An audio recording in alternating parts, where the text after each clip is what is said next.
ഈ ലൈഫ് എന്ന് പറയുന്നത് നമ്മൾക്ക് വളരെ പ്രഷ്യസ് ആണ്. നമ്മൾക്കിവിടെ വേണ്ടപ്പെട്ടവരോട് വളരെയേറെ മമതയാണ്. അപ്പം നമ്മൾ നേരിട്ട് അനുഭവിക്കുക. നമുക്ക് ഇതുപോലെ അച്ഛനുണ്ടായിരുന്നു, ഇതുപോലെ അമ്മയുണ്ടായിരുന്നു, ഇതുപോലെ കുട്ടികളുണ്ടായിരുന്നു, അതിലൊന്ന് മാത്രമാണ് നീ ഇതെന്ന് അറിയുമ്പോഴത്തേക്കുള്ള ഒരു അറിയുക എന്ന് പറഞ്ഞാൽ കേട്ടറിയല്ല, എക്സ്പീരിയൻസ് ചെയ്യുകയാണ്. എൻ്റെ അടുത്ത് തന്നെ പല പല ആൾക്കാർ വന്നിട്ട് അവരുടെ അസുഖങ്ങൾ, മാറാത്ത അസുഖങ്ങൾ, പിന്നെ ഒരു കാരണം കണ്ടുപിടിക്കാത്ത രോഗങ്ങൾ. ഇപ്പോൾ ഒരു സ്ത്രീക്ക് തലവേദന, വളരെ ചികിത്സകൾ ചെയ്തിട്ട് മാറിയില്ല. അവർ ധ്യാനവും യോഗയൊക്കെ ചെയ്യുന്ന സ്ത്രീയാണ്, എന്നിട്ട് പോലും മാറിയില്ല. അവസാനം ഒരു പാസ്റ്റിലെ ഒരു ബിൽഡിങ്ങിൻ്റെ മുകളിൽ നിന്ന് താഴേക്ക് വീണ് മരിച്ച്, തലപൊട്ടി മരിച്ചതാണ്. അത് എക്സ്പീരിയൻസ് ചെയ്തിട്ട് അവരുടെ തലവേദന മാറി. ഇപ്പം ഈ പാറയിൽ വീണിട്ട് ഈ കുഞ്ഞ് മരിച്ചു കഴിഞ്ഞിട്ട് ഈ ബർത്തിൽ അദ്ദേഹത്തിൻ്റെ വയറിൽ ഒരു പാടുണ്ട്. വയറിൻ്റെ എവിടെയാണോ പാറ കഷ്ണം കൊണ്ട ഭാഗം, അവിടെ ഒരു പാടുണ്ട് വലുതായിട്ട്. അപ്പം ഇദ്ദേഹം ഇത്തിരി കറുപ്പാണ് കളറ്. ആ പെൺകുട്ടിയുടെ കളർ വെളുപ്പായിരുന്നു. ഇതിൻ്റെ ഇത് കഴിഞ്ഞിട്ട് തന്നെ ഷർട്ട് എടുത്തിട്ട് കാണിച്ചു തന്നു. ഇത് കണ്ടോ, ഈ പെൺകുട്ടിയുടെ കളർ ഇതേ കളറായിരുന്നു ആ ഭാഗത്ത്. അത്രയും മാർക്ക്, ആ ഒരു മാർക്ക് അവിടെ ഉണ്ട്. ഒരു അസുഖമുള്ള ഒരു യുവാവാണ്. റോഡിൽ TB ആണെന്ന് തോന്നുന്നു. ഇങ്ങനെ റോഡിൽ ക്ഷീണിച്ച് അവശനായിട്ട് വീണ് മരിക്കുന്നു. പിന്നെ ചെറുപ്പത്തിൽ ഈ ലഹള ഉണ്ടായ സമയത്ത് ഓടി ഭയപ്പെട്ടൊരു വീടിൻ്റെ മുകളിൽ കയറി ഒളിച്ചിരുന്നു. 20 ദിവസം കൊണ്ട് അങ്ങനെ ഒളിച്ചിരുന്നിട്ട് പിന്നെ ഈ ലഹളക്കാർ വന്ന് അദ്ദേഹത്തെ കൊന്നുകളയുന്നു. നമസ്കാരം, അടുത്ത എപ്പിസോഡിലേക്ക് സ്വാഗതം. ചേച്ചി നമസ്കാരം. നമസ്തേ. കഴിഞ്ഞ തവണ നമ്മൾ പാസ്റ്റ് ലൈഫ് റിഗ്രഷനെ കുറിച്ച് പറഞ്ഞിരുന്നു. അതൊന്ന് എലാബറേറ്റ് ചെയ്യാമോ? അല്ലെങ്കിൽ എന്താണ് അതുകൊണ്ട് ഇപ്പോൾ പ്രസൻറ്റ് ലൈഫിൽ കൂടെ പോയിക്കൊണ്ടിരിക്കുന്ന ഒരു വ്യക്തിക്ക് എന്ത് അനുകൂല ഘടകങ്ങൾ അതിൽ നിന്ന് ആക്കി മാറ്റാം, അതുകൊണ്ട് അദ്ദേഹത്തിന് ജീവിതം കുറച്ചും കൂടി ലളിതമായും നല്ല രീതിയിൽ മുന്നേറാൻ സഹായിക്കുമോ? തീർച്ചയായിട്ടും. ഈ പാസ്റ്റ് ലൈഫ് എന്ന് പറയുന്നത് അതൊരു ധ്യാനത്തിൽ കൂടി അവരുടെ കഴിഞ്ഞ ജന്മങ്ങളിലേക്ക് നമ്മൾ കൊണ്ടുപോവുകയാണ് ചെയ്യുന്നത്. ആ കഴിഞ്ഞ ജന്മങ്ങളിൽ ഒരു വ്യക്തിയാണല്ലോ അത് ചെയ്യുന്നത്. ആ വ്യക്തിയെ ഒരു പ്രത്യേക ധ്യാന രീതിയിൽ കൂടി അവര് ട്രാൻസിലേക്ക് പോയി അവരുടെ പഴയ ലൈഫ് ഏതാണോ ആ ലൈഫ് അതേപോലെ തന്നെ എക്സ്പീരിയൻസ് ചെയ്യുന്ന, അത് ചേച്ചിന്ന് അവരെ കൊണ്ടുപോകും ആ തലത്തിലേക്ക്. അതെ, ഗൈഡഡ് മെഡിറ്റേഷൻ ഞാൻ കൊടുക്കുന്ന നിർദ്ദേശം അനുസരിച്ച് അവർ ധ്യാനാവസ്ഥയിലേക്ക് പോയിട്ട് അങ്ങനെയാണ്. പാസ്റ്റ് ലൈഫ് റിഗ്രഷൻ എന്ന് പറയുമ്പോൾ ഒരു വ്യക്തിക്ക് ഒരു പ്രത്യേക അവസ്ഥയിൽ അദ്ദേഹത്തെ ധ്യാനത്തിൽ കൂടെ, ഗൈഡഡ് മെഡിറ്റേഷനിൽ കൂടെ ചേച്ചി കൊണ്ടുപോയിട്ട് അദ്ദേഹം പഴയ ആ കാലഘട്ടം അല്ലെങ്കിൽ മുന്നത്തെ ജന്മം അനുഭവിച്ചു കൊണ്ട് പോകണം. ഇപ്പം നമ്മളിവിടെ എങ്ങനെ ഇരിക്കുന്നു അതുപോലെ തന്നെ അവർക്കത് എക്സ്പീരിയൻസ് ചെയ്യുകയാണ്. അതുകൊണ്ട് നേരത്തെ അത് നമ്മൾ എത്രമാത്രം നമ്മൾ അവരോട് ചോദിക്കുന്ന ചോദ്യങ്ങൾക്കനുസരിച്ച് അവർക്ക് ആ ലൈഫ് എവിടെയാണ്, എന്താണ്, സ്ത്രീയാണോ പുരുഷനാണോ, എന്ത് ചെയ്യുന്നു, നമ്മൾക്കിപ്പോൾ എന്തൊക്കെ അറിയാം അതുപോലെ തന്നെ എല്ലാം അവർ എക്സ്പീരിയൻസ് ചെയ്യണം. ഇവിടെ എന്ത് അനുഭവം ഉണ്ടോ അതുപോലെ തന്നെ ആ അനുഭവത്തിൽ കൂടി അവർ കടന്നു പോവുക ചെയ്യുന്നത്. അപ്പോൾ ആ ഗൈഡഡ് മെഡിറ്റേഷൻ കഴിഞ്ഞാൽ ഈ വ്യക്തിക്ക് ആ പാസ്റ്റ് ഓർമ്മ ഉണ്ടാവോ? പിന്നെ ഇപ്പൊ നമ്മൾ ഇവിടെ നിന്ന് സംസാരിക്കാൻ നമുക്ക് ഓർമ്മയില്ലേ? ഇത് കഴിഞ്ഞ ജന്മമാണല്ലോ. അതുകൊണ്ടെന്താ ജന്മങ്ങൾ എന്നൊക്കെ പറയുന്നത് നമ്മുടെ സമയമായിട്ട് ബന്ധപ്പെട്ടതല്ലേ. ഇപ്പൊ നമ്മൾ ഇവിടെ ഉണ്ട്, മറ്റതും ലൈവാണ്, നമ്മൾ കാണുന്നില്ല, സമയത്തിനപ്പുറത്താണെന്ന് മാത്രമേ ഉള്ളൂ. അപ്പൊ ഞാൻ നേരത്തെ ചോദിച്ച പോലെ ഇങ്ങനെയുള്ള ഒരു പ്രോസസ്സ് കൂടെ കടന്നു പോകുമ്പോൾ ആ വ്യക്തിക്ക് പ്രസന്റ് ലൈഫിലേക്ക് എത്തിക്കഴിഞ്ഞാൽ എന്തെങ്കിലും പുരോഗതി പ്രാപിക്കാനുള്ള സഹായം ഉണ്ടാവും? തീർച്ചയായിട്ടും ഒരുപാട് തരത്തിൽ ഇപ്പോൾ നമ്മള് ഈ ലൈഫ് എന്ന് പറയുന്നത് നമ്മൾക്ക് വളരെ പ്രഷ്യസ് ആണ്. നമ്മൾക്കിവിടെ വേണ്ടപ്പെട്ടവരോട് വളരെയേറെ മമതയാണ്. അപ്പം നമ്മൾ നേരിട്ട് അനുഭവിക്കുക. നമുക്ക് ഇതുപോലെ അച്ഛനുണ്ടായിരുന്നു, ഇതുപോലെ അമ്മയുണ്ടായിരുന്നു, ഇതുപോലെ കുട്ടികളുണ്ടായിരുന്നു, അതിലൊന്ന് മാത്രമാണ് നീ ഇതെന്ന് അറിയുമ്പോഴത്തേക്കുള്ള ഒരു അറിയുക എന്ന് പറഞ്ഞാൽ കേട്ടറിയല്ല, എക്സ്പീരിയൻസ് ചെയ്യുകയാണ്. അപ്പൊ നമുക്കൊരു വ്യത്യാസം ഉണ്ടാവില്ലേ? തീർച്ചയായിട്ടും ഉണ്ടാവുമോ? ഇല്ലേ? അതുപോലെയാണ് നമ്മൾക്ക് ഏറ്റവും ഒരു മനുഷ്യ ജീവൻ ഏറ്റവും വലിയ ഭയം എന്ന് പറയുന്നത് മരണഭയമാണ്. ആത്യന്തികമായിട്ടും എല്ലാ ഭയത്തിന്റെ അടിസ്ഥാനം പോലും മരണഭയമാണ്. അപ്പോൾ നമ്മൾ പല പല അവസരങ്ങളിൽ ഇതിൽ കൂടി കടന്നുപോയി ഇത് എക്സ്പീരിയൻസ് ചെയ്തിട്ടുള്ള ഒരു സാധനമാണ്. അത് ദീർഘമായ ഒരു ഉറക്കം പോലെയാണെന്ന് നമ്മൾ പല പല ലൈഫിൽ കൂടെ എക്സ്പീരിയൻസ് ചെയ്യാണ്. അപ്പോൾ മരണഭയം കുറയും. പിന്നെ നമ്മൾക്ക് ചില ചില ഭയങ്ങൾ ഉണ്ടാവും. ഇപ്പോൾ രോഗങ്ങൾ ഉണ്ടാകും. ഇപ്പോൾ എൻ്റെ അടുത്ത് തന്നെ പല പല ആൾക്കാർ വന്നിട്ട് അവരുടെ അസുഖങ്ങൾ, മാറാത്ത അസുഖങ്ങൾ, പിന്നെ ഒരു കാരണം കണ്ടുപിടിക്കാത്ത രോഗങ്ങൾ. ഇപ്പോൾ ഒരു സ്ത്രീക്ക് തലവേദന, വളരെ ചികിത്സകൾ ചെയ്തിട്ട് മാറിയില്ല.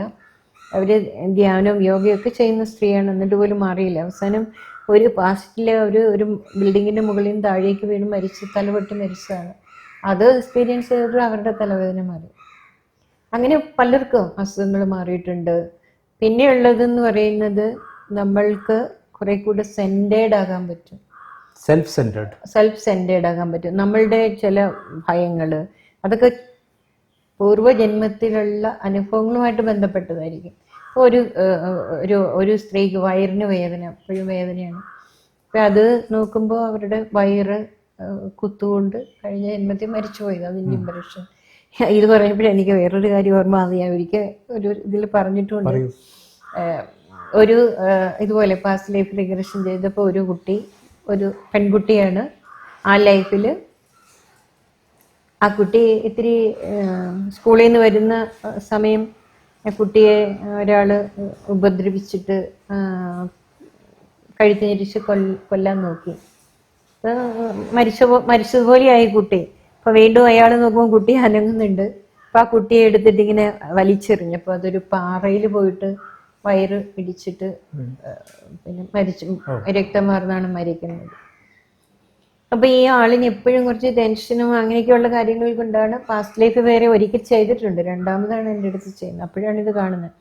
അപ്പം ഈ പാറയിൽ വീണിട്ട് ഈ കുഞ്ഞ് മരിച്ചു കഴിഞ്ഞിട്ട് ഈ ബർത്തിൽ അദ്ദേഹത്തിൻ്റെ വയറിൽ ഒരു പാടുണ്ട്. വയറിൻ്റെ എവിടെയാണോ പാറ കഷ്ണം കൊണ്ട ഭാഗം, അവിടെ ഒരു പാടുണ്ട് വലുതായിട്ട്. അപ്പം ഇദ്ദേഹം ഇത്തിരി കറുപ്പാണ് കളറ്. ആ പെൺകുട്ടിയുടെ കളറ് വെളുപ്പായിരുന്നു. ഇതിൻ്റെ ഇത് കഴിഞ്ഞിട്ട് തന്നെ ഷർട്ട് എടുത്തിട്ട് കാണിച്ചു തന്നു. ഇത് കണ്ടോ, ഈ പെൺകുട്ടിയുടെ കളർ ഇതേ കളറായിരുന്നു ആ ഭാഗത്ത്. അത്രയും മാർക്ക്, ആ ഒരു മാർക്ക് അവിടെ ഉണ്ട്. അങ്ങനെ അത് ആ മുറിപ്പാടാണോ? ആ മുറിപ്പാട്. അപ്പോൾ അത്രയും ശക്തമായൊരു ഇംപ്രഷൻ അന്നേരം ഉണ്ടായി. ആ കുട്ടിയുടെ ഒരു മനസ്സിന്റെ അസ്വസ്ഥത ഒക്കെ ഇദ്ദേഹത്തിന് ചെറിയ തോതിലുണ്ടായിരുന്നു. അപ്പൊ ഇതൊക്കെ കണ്ടതിന് ശേഷം ഇന്നതുകൊണ്ടാണല്ലോ എന്ന് മനസ്സിലാക്കിയ ആ ഒരു അസ്വസ്ഥത, അകാരണമായ അസ്വസ്ഥത മാറി. കുറെ കൂടെ സെൻറ്റേഡ് ആകാൻ പറ്റും. നമ്മുടെ പാസ്റ്റ് ലൈഫിലുള്ള ഇംപ്രഷൻസ്, ശക്തമായ ഇംപ്രഷൻസ് ഒക്കെ ഭാഷ വിട്ട് ആകും. അപ്പൊ നമുക്ക് കൂടുതൽ സെൻറ്റേഡായിട്ട് പോസിറ്റീവായിട്ടൊക്കെ ജീവിക്കാനായിട്ട് സഹായിക്കുന്ന ഒരു പ്രോസസ്സാണ്. നമ്മുടെ വർത്തമാനകാലം കൂടുതൽ ഒന്നുകൂടി സുഖപ്രദമാക്കാനും ടെൻഷൻ കുറച്ച് ജീവിക്കാനും വല്ലാതെ സഹായിക്കും. തീർച്ചയായിട്ടും. ഇത് പണ്ട് കാലത്തും ഗുരുക്കന്മാർ നമ്മുടെ ഭാരതത്തിൽ ചെയ്തിരുന്നതാണ്. ഗുരുക്കന്മാരുടെ ശിഷ്യർക്ക്, ഏറ്റവും പ്രിയപ്പെട്ട ശിഷ്യർക്ക്, ഇത് നീ ശരീരമല്ല. എത്ര പറഞ്ഞാലും നമുക്ക് ഈ ശരീരത്തോടുള്ള മമതയ്ക്കൊരു അവസാനമില്ല. അപ്പൊ ഈ ശരീരമല്ല, അനവധി ശരീരങ്ങൾ ഇതുപോലെ ഇരുന്നിട്ടുണ്ട്, അതിലൊന്ന് മാത്രമാണിത്.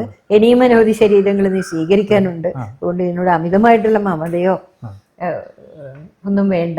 രാഗദ്വേഷങ്ങളിൽ പെട്ട് അത്രയ്ക്കൊന്നും ഭ്രമിച്ചു പോകണ്ട എന്നുള്ള ഒരു ബോധ്യപ്പെടുത്താൻ വേണ്ടി, അല്ലെങ്കിൽ മാറ്റമില്ലാത്തതാണ്, ഇത് വീണ്ടും വീണ്ടും സംഭവിക്കുന്നതാണ് എന്നൊക്കെ മനസ്സിലാക്കാൻ വേണ്ടി ഈ ഗുരുക്കന്മാര് ശിഷ്യർക്ക് നേരിട്ട് ഒന്ന് മാറ്റം മാത്രം എന്ന് പറഞ്ഞ പോലെ.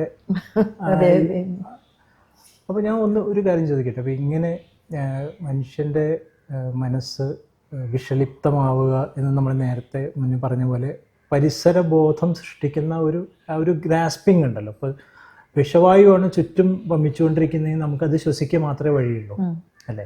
മറിച്ച് നല്ല പ്രകൃതി രമണീയമായ ഒരു സ്ഥലത്ത് നമ്മൾ ഇരിക്കുമ്പോൾ അവിടുത്തെ പൂക്കളുടെയും ചെടികളുടെയും ഔഷധ സസ്യങ്ങളുടെയും ഒക്കെ കാറ്റേറ്റ് ആ മനസ്സിന് പോസിറ്റീവ് ആവുന്നു. അപ്പോൾ മനുഷ്യൻ ഇപ്പം നേരത്തെ ഈ പാസ്റ്റ് റിഗ്രഷൻ ലൈഫ് പറഞ്ഞ പോലെ ആ വ്യക്തി അതിന് ശേഷം ഈ ജീവിതത്തിൽ കടന്നു പോയിക്കൊണ്ടിരിക്കുമ്പോൾ ആ വ്യക്തിക്ക് ഇനി ഞാൻ ഭാവിയിൽ എന്തായിത്തീരുന്നുള്ളൊരു വ്യഗ്രത അല്ലെങ്കിൽ ഒരു ചിന്ത, ഒരു തോട്ട് പ്രോസസ്സ് വന്നിട്ട് ചേച്ചിയോട് ചോദിച്ചു. ഈ പ്രോസസ്സും ഉണ്ടോ? അല്ല, ഇപ്പോൾ കഴിഞ്ഞ ജന്മം അറിഞ്ഞു ആരോ എന്തോ ചെയ്തത് കൊണ്ട് എനിക്ക് ഇങ്ങനെ പറ്റി. ആരും ഒന്നും ചെയ്തിട്ടല്ല, നമ്മൾ തന്നെ ചെയ്തിട്ട്. അതെ, അല്ല, ആരെയോ എന്തോ ചെയ്തത് കൊണ്ട് ഞാനിങ്ങനെ ചെയ്തുകൂടാത്തത് അരുതാത്തത് ചെയ്തു, ഇങ്ങനെ ഈ ലൈഫിലെത്തി. ഇനിയിപ്പോൾ ഒരു ത്വര, ഒരു ആകാംക്ഷ, ഒരു വ്യഗ്രത, ഇനി അടുത്ത ജന്മം, ഈ ജന്മം കഴിഞ്ഞാൽ എന്താവും എന്ന് പറയാൻ തീർച്ചയായിട്ടും സാധിക്കും, പറ്റും. കാരണം പുറകോട്ട് പോകാമെങ്കിൽ മുന്നോട്ടും പോകാം. ഒരു പെൻഡിലും പുറകോട്ട് പോകുന്ന എത്ര ശക്തമോ അതനുസരിച്ച് മുന്നോട്ടും പോകില്ലേ എന്ന് പറഞ്ഞതുപോലെ തന്നെയാണ്. അങ്ങനെയുള്ള ചോദ്യങ്ങൾ ചോദിക്കുമ്പോൾ നിങ്ങൾ ഭാവിയിൽ ഇങ്ങനെ ആയിരിക്കും എന്ന് പറയാനായിട്ട് സാധിക്കുമെങ്കിൽ അത് നമ്മളൊരു തൃപ്തികരമായ രീതിയിൽ അത് നമ്മൾ പറയാൻ നമുക്ക് കഴിയോ? അല്ലെങ്കിൽ അല്ലെ, 2-3 പേര് എന്നോട് അങ്ങനെ ചോദിച്ചിട്ടുള്ളൂ. അവർക്ക് ഞാൻ ഇങ്ങനെയുള്ള മെഡിറ്റേഷൻ അല്ലാതെ തന്നെ അവരുടെ ഗ്രഹനില വെച്ചിട്ട് ഞാനത് പറഞ്ഞു കൊടുത്തിട്ടുണ്ട്. ഒരിക്കൽ ഒരാൾ ഒരു കോളേജ് അധ്യാപകനായിരുന്നു. അപ്പം അദ്ദേഹത്തിന് പാസ്റ്റ് ലൈഫ് ചെയ്തിട്ട് കഴിഞ്ഞതിന് ശേഷം അദ്ദേഹം പിന്നെ ഒരു കൗതുകത്തിന് എന്നോട് ചോദിച്ചു, ഇങ്ങനെയാണെങ്കിൽ ഫ്യൂച്ചർ അറിയാൻ പറ്റും. അപ്പൊ എനിക്കും ഇത് വളരെ കൗതുകമായിട്ടാണ് ഞാൻ ചെയ്യുന്ന ഒരു കാര്യം, വളരെ ഇഷ്ടപ്പെട്ട് ചെയ്യുന്ന ഒരു കാര്യമാണ്. അപ്പൊ എനിക്കൊരു കൗതുകം, എന്നാൽ അറിയാമല്ലോ. അങ്ങനെ ഞാൻ അതിനെപ്പറ്റി അദ്ദേഹത്തിന്റെ ഗ്രഹനില വെച്ച് ആലോചിച്ചപ്പോൾ ഞാൻ ചോദിച്ച ഒരു കാര്യം എന്താണെന്ന് വെച്ചാൽ, നിങ്ങൾക്കിപ്പോൾ ഈ കോളേജിൽ ഇങ്ങനെയൊന്നുമല്ല ഇവിടെ കാര്യങ്ങൾ ചെയ്യേണ്ടത്, കുറച്ചുകൂടെ നന്നായിട്ട് വേറൊരു രീതിയിലാണ് ചെയ്യേണ്ടതെന്നൊരു തീക്ഷ്ണമായ ചിന്ത എപ്പോഴും വന്നുകൊണ്ടിരിക്കുന്നുണ്ടോ എന്ന് വെച്ചാൽ വളരെ ശരിയുണ്ടെന്ന് പറഞ്ഞു പുള്ളിക്ക്. അപ്പൊ ഞാൻ പറഞ്ഞു, നിങ്ങൾ ഈ ജന്മത്തിൽ അധ്യാപകനാണ്, അടുത്ത ജന്മം അഡ്മിനിസ്ട്രേറ്റർ ആയിരിക്കും, ഇങ്ങനെയുള്ള കാര്യങ്ങളൊക്കെ നടത്തിക്കുന്ന. അപ്പൊ അദ്ദേഹം പറഞ്ഞു, എനിക്ക് അതാണ് 100% ആദ്യം പഠിപ്പിക്കുന്നതിനേക്കാളും എനിക്കിഷ്ടം, ഇങ്ങനെ നന്നായി ചെയ്യണം എന്നുള്ളതിനെ പറ്റി എനിക്ക് വളരെ ധാരണയാണ്, അതാണ് എൻ്റെ ആഗ്രഹം.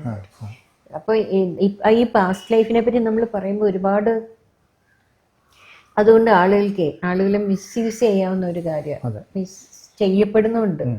ഇപ്പൊ ഒരാളിപ്പോ പോയിട്ട് ഒരാളുടെ അടുത്ത് ചോദിച്ചുമ്പോൾ ഒരു കാര്യമില്ലാതെ തന്നെ ചുമ്മാ ഓരോ കഥകൾ ഉണ്ടാക്കി പറയും.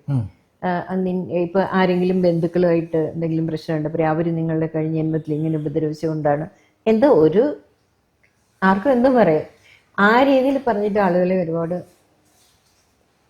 അപ്സെറ്റ് ആക്കും, ഒരുപാട് കുഴപ്പത്തിലാകും പല രീതിയിൽ. അപ്പൊ അങ്ങനെയൊക്കെ അല്ലാതെ തന്നെ നമ്മുടെ ഗ്രഹനില വെച്ച് നോക്കിയാൽ നമ്മളുടെ ഒരു ടെൻഡൻസികൾ നമ്മൾ അങ്ങോട്ട് ചോദിക്കുമ്പോഴാണ് ശരിയാണ്, ഇങ്ങനെയുണ്ട്. ഇപ്പൊ ചിലരോട് നമ്മൾ ചോദിക്കാറുണ്ട്, നിങ്ങൾക്ക് പാട്ട് ഭയങ്കര ഇഷ്ടമാണോ, ആയിരുന്നോ, പഠിക്കണമെന്ന് വലിയ ആഗ്രഹം ഉണ്ടായിരുന്നോ, അല്ലെങ്കിൽ അപ്പൊ ശരിയാണ്, അവർ കഴിഞ്ഞ ജന്മത്തിൽ കലാകാരനായിരുന്നു. അപ്പൊ പിന്നെയുള്ള ചരിത്രങ്ങളൊക്കെ നമുക്ക് പിന്നെ അതിനെ ബന്ധപ്പെടുത്തി പ്ലാനറ്ററി പൊസിഷൻ വെച്ചിട്ടാണ് പറഞ്ഞു കൊടുക്കുന്നത്. അതുപോലെ തന്നെ ചിലരോട് നമ്മൾ ഇപ്പൊ ഒരു കാര്യം ചോദിക്കും, നിങ്ങൾ ഈ പട്ടാളക്കാരെയൊക്കെ കാണുമ്പോൾ നിങ്ങൾക്ക് നല്ല ബഹുമാനമാണോ, ഇഷ്ടമാണോ? അപ്പൊ അവർ പറയും ഭയങ്കര ഇഷ്ടമാണ്. ചില കുട്ടികളുണ്ട് അങ്ങനെ കേട്ടോ, നമുക്ക് വിശ്വസിക്കാൻ പറ്റത്തില്ല, നമുക്ക് ഭയങ്കര ബഹുമാനമാണ്, അതിനോടൊരു ആവേശമാണ്. അപ്പൊ അവര് ശരിക്കും ഡിഫൻസിലുണ്ടായിരുന്നതും ആയുധമേറ്റ് ചെറുപ്പത്തിൽ മുറിവേറ്റ് മരിച്ചതും ഒക്കെ അവരുടെ ഗ്രഹനിലയിൽ തന്നെയുണ്ട്. പക്ഷെ അവരെ ഒന്ന് കൺവിൻസ് ചെയ്തിട്ട് അവരുടെ ഭാഗത്ത് സമ്മതിച്ചിട്ട് വേണം നമ്മളത് പറയാൻ. അപ്പൊ ഇദ്ദേഹം അഡ്മിനിസ്ട്രേറ്റർ ആകുമെന്ന് എനിക്കറിയാം, നിങ്ങൾ അഡ്മിനിസ്ട്രേറ്റർ ആകും, അങ്ങനെയല്ലല്ലോ, അവർക്കത് ബോധ്യപ്പെടണം, സ്വീകാര്യതയും കൂടെ വേണം.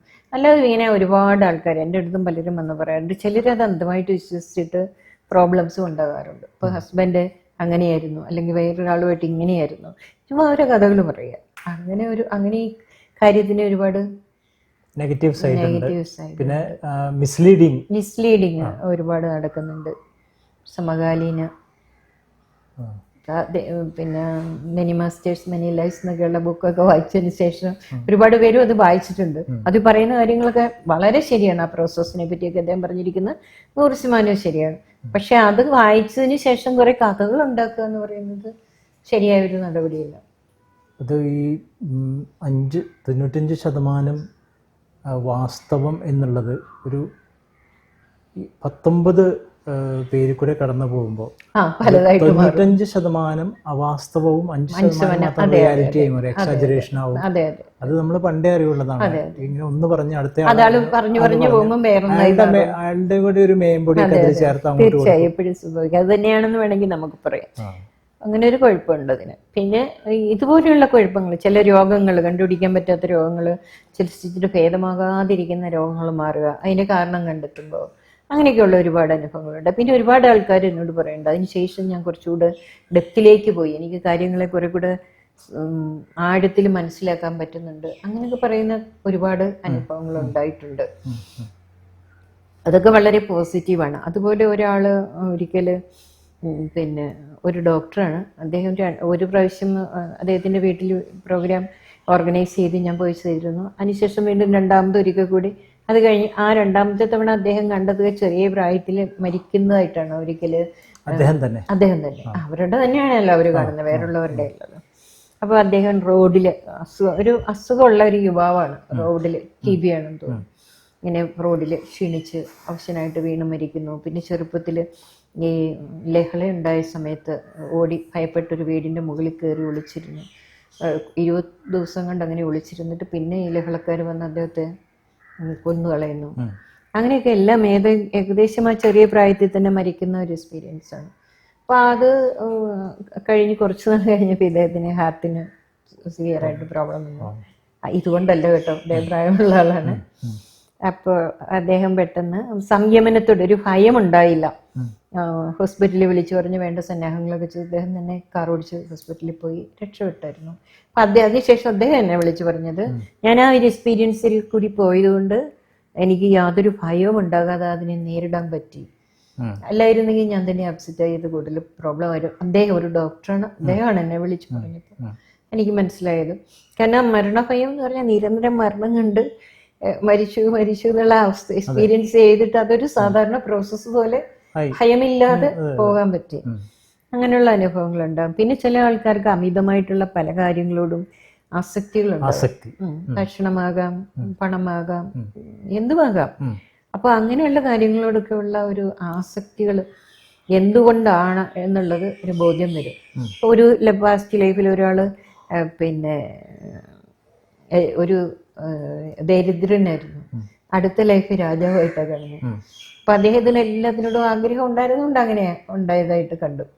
അതുപോലെ തന്നെ പിന്നെ വളരെയേറെ ദാരിദ്ര്യത്തിൽ കഴിയുന്ന ആള് വളരെ സമ്പത്തിലിരിക്കുന്നതും കാണാം. ദാനധർമ്മങ്ങളൊന്നും ചെയ്യാതെ, ഒന്നും ആർക്കും ഒന്നും കൊടുക്കാതെ അത്രയും കയ്യിലൊതുക്കി വയ്ക്കുന്ന ആളുകൾ പിന്നീട് അതിനുവേണ്ടി ബുദ്ധിമുട്ടുന്നത് കാണാം. അങ്ങനെയൊക്കെയുള്ള എക്സ്പീരിയൻസിൽ കൂടി അവരവർ കടന്നു പോകുമ്പോൾ എന്താ സംഭവിക്കുക, നമ്മളിലെ ചേഞ്ച് വരും. നമ്മൾ എക്സ്പീരിയൻസ് ചെയ്യുമ്പോൾ, നമ്മൾ വേറൊരാൾ പറയുന്നത് നമ്മൾ എക്സ്പീരിയൻസ് ചെയ്യുന്നത് രണ്ടും രണ്ടാണ്. അപ്പൊ അങ്ങനെയൊക്കെ നോക്കുമ്പോൾ ഒരുപാട് നമ്മളെ സെൻറ്റേർഡ് ആക്കാൻ പറ്റിയൊരു പ്രോസസ്സാണ്. ചേച്ചി എക്സ്പീരിയൻസ് ചെയ്യുന്ന കാര്യം പറഞ്ഞപ്പോഴേ പറയാം, നമുക്കിപ്പോൾ എവിടെയെങ്കിലും ഒരു ഭൂമികുലുക്കം ഉണ്ടായെന്ന് കേൾക്കുമ്പോൾ നമ്മൾ പേപ്പറിലോ ന്യൂസിലോ കാണുകയോ കേൾക്കുകയോ വായിക്കുകയോ ചെയ്യുമ്പോൾ ഒരു ഭൂമികുലുക്കം ഉണ്ടായി. ഇവിടെ ഒരു ചെറിയൊരു റിക്ടർ സ്കെയിലിൽ ഒരു ചെറിയ അനക്കം ഉണ്ടായിരുന്നത് കേൾക്കുമ്പോൾ നമ്മൾ ശരിക്കും ഭയപ്പെടാൻ തുടങ്ങും. വെള്ളപ്പൊക്കമാണെങ്കിലും ഭൂമികുലുക്കാണെങ്കിലും സുനാമി ആണെങ്കിലും ലോകത്ത് പല സ്ഥലത്തും നടക്കുന്ന പല കാര്യങ്ങളും അത് അവിടെയല്ലേ എന്നൊരു ചിന്ത മനുഷ്യ മനസ്സിൽ സാധാരണഗതിയിലുള്ളവർക്ക് ഉണ്ടാവാറുണ്ട്.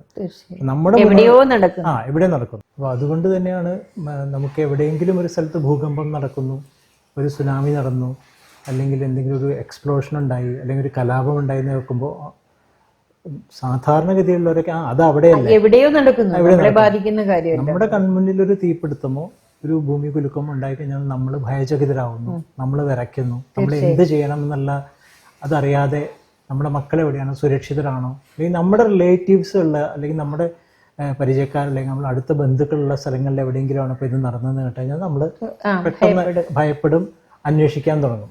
അത് മനുഷ്യന്റെ ഒരു സ്ഥിരമായ സഹജമായ ഒരു സ്വഭാവമാണ്. അവനവന് സംഭവിക്കുമ്പോൾ അപ്പോൾ അതൊരു വ്യക്തിക്ക് അദ്ദേഹത്തിന്റെ വർത്തമാനകാലത്തിനെ കുറച്ചുകൂടി പോളിഷ് ചെയ്യാനായിട്ട് സുഗമമാക്കാൻ പാസ്റ്റ് ലൈഫ് എടുത്തു കഴിഞ്ഞാൽ പറ്റും. അത് ജാതകത്തിൽ നോക്കിയിട്ട് പാസ്റ്റ് ലൈഫ് നമുക്ക് അറിയാൻ പറ്റും. എന്ത് കർമ്മങ്ങൾ കൊണ്ടാണ് ഇപ്പൊ ഈ ലൈഫിൽ ഇരിക്കുന്നത്, എന്തിൽ കൂടി നമ്മൾ കടന്നുപോയി എന്നുള്ളത്. അതിന്റെ ആ ക്ലേശകരമായ അവസ്ഥയാണെങ്കിൽ എത്രമാത്രം നമുക്കതിനെ ലഘൂകരിക്കാം എന്നുള്ളതൊക്കെ ജാതകം കൊണ്ട് തന്നെ നമുക്ക് തീർച്ചയായിട്ടും അറിയാനും പറ്റും. അങ്ങനത്തെ നിരവധി പേര് ചേച്ചിയുടെ ധാരാളം എക്സ്പീരിയൻസുകൾ നമ്മൾ കണ്ടിട്ടുണ്ട്. അപ്പോൾ ഇങ്ങനത്തെ കാര്യങ്ങളൊക്കെ നടന്നിട്ട് അവരുടെ ലൈഫ് സുഗമമായി അവർക്ക് എന്തെങ്കിലും ഒരു മുങ്ങിച്ചാകാൻ പോകുന്നതിന് വൈക്കോൽ എന്ന് പറഞ്ഞ പോലെ ചേച്ചിക്ക് കൊടുക്കുമ്പോൾ അതിൽ നിന്ന് ചേച്ചി പഠിച്ച ഈ വിഷയത്തിൽ മറ്റുള്ളവരെ സഹായിക്കാൻ പറ്റുന്നുള്ളൊരു വലിയൊരു ചാരിതാർത്ഥ്യം ഉണ്ടാവും ഇല്ലേ? തീർച്ചയായിട്ടും ഓരോ കാര്യങ്ങളിൽ നിന്ന് അവര് മുക്തി നേടിയിട്ട് നമ്മളോട് വിളിച്ച് പറയും, വളരെ സന്തോഷമായിട്ട് പറയും. ചില ആളുകൾ പറയില്ല, പിന്നീട് ഒരു ആവശ്യം വരുമ്പോൾ അവർ വീണ്ടും വിളിക്കുമ്പോൾ അന്ന് പറഞ്ഞാൽ അത് ശരിയായെന്ന് പറയും. അത് മനുഷ്യ സഹജമാണ്, പലരും പല രീതിയാണ്.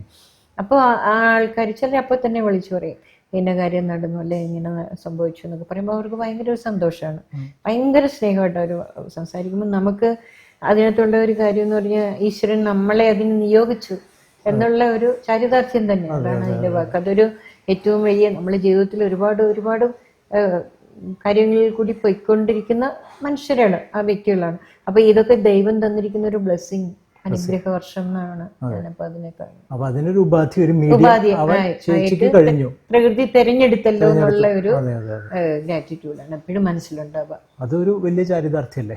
കുറെ പേർക്ക് മനസ്സമാധാനം ഇന്ന് കിട്ടാത്തൊരു സാധനമാണ്, അത് കൊടുക്കാൻ പറ്റുക എന്ന് പറഞ്ഞു കഴിഞ്ഞാൽ. തീർച്ചയായിട്ടും. ഓക്കെ, താങ്ക് യു ചേച്ചി, താങ്ക് യു.